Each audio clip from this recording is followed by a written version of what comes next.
As another Monday rolls around, I can't believe how quickly this week has gone. This has definitely been the quickest one since lockdown started. I realised after last week's recording that my hobbies were fairly shocking, or lack thereof. So this week, Lee and I signed up for the Everest Challenge. So over 8 weeks, we're going to use the stairs in the pub to climb the equivalent of Everest. So it's 21 sets a day and it's 840 stairs a set. So to say my calf muscles are killing me is an understatement. So that's sort of keeping us busy in the morning, something to do.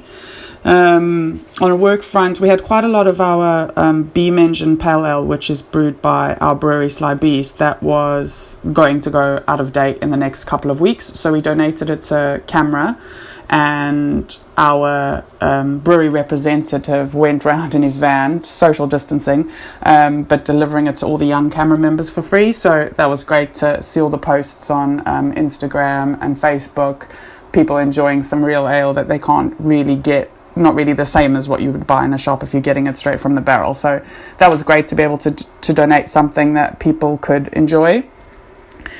With regards to the news and what's happening, I'm looking forward to Thursday to see if we get any information from Boris when he makes his announcement, to see if we're going to stay in lockdown or come out of lockdown, or if there's going to be new rules around it, which would maybe just change things up, or, you know, hopefully we're progressing, because I think that's what everyone's hoping for. I think the thing that's scaring me the most this week is now, which sounds bizarre, but it's actually opening rather than staying closed, because the social distancing rules that they're talking about, and I know it's all speculation, I've said this before, it's the most difficult thing to deal with, as I'm sure a lot of licensees will agree with, but if we're listening to even a percentage of what they're saying social distancing in pubs would mean, out of our 3 pubs, I'd be very surprised if we could open 2.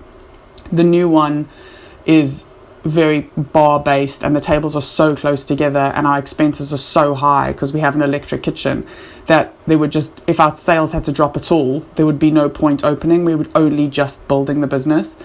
So that's a very frightening prospect. The bigger of the 3 pubs I think would be okay, because we could almost set it up like a restaurant.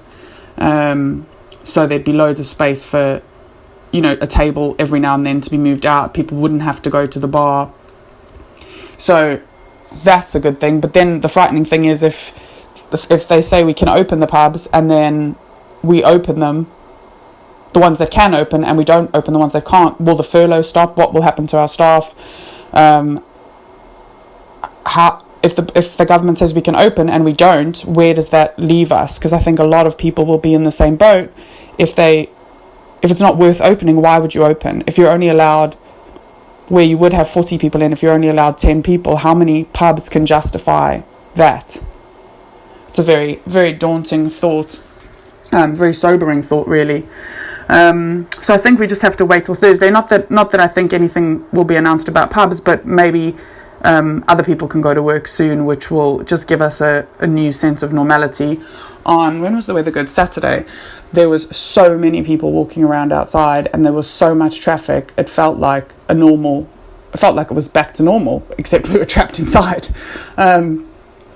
So I'm trying to be positive, and I'm hoping this week doing our Everest Challenge and having something to sort of look forward to in the sense of what's going to happen, that we can stay positive. But if I'm honest, I'll say that I am more worried now about opening than being closed, which sounds absolutely ridiculous.